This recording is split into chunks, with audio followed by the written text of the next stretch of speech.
हसबेला ही के छोरी अब माई कहे पूरा टोला में नाम हसबेला ही के छोरी अब माई कहे बही बेसी नहीं बोल यारवा से दिन रात खूबे बतियाई छे देख लेलू आई तोरा मिलो भूला जाय छे गए गए गए बाप के नाम हसबेला ही के छोरी अब माई कहे भी पूरा टोला में नाम हसबेला ही के छोरी अब माई कहे बही लोल फोड़ देबो माई कहे बही मिक्स बाय राजेश वेदांती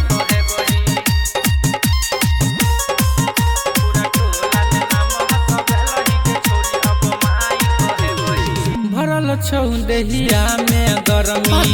कर लेना शादी गे कहाँ से कली छही गे छौरी भजतो बर्बादी गे तू ही बुझे छै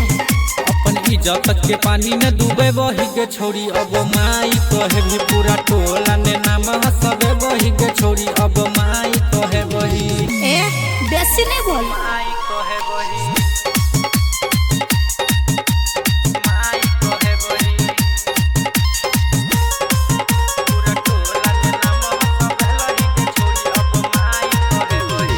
रेटर का मत जी से छोरिया चल छो तोहर चकर गे चकर गे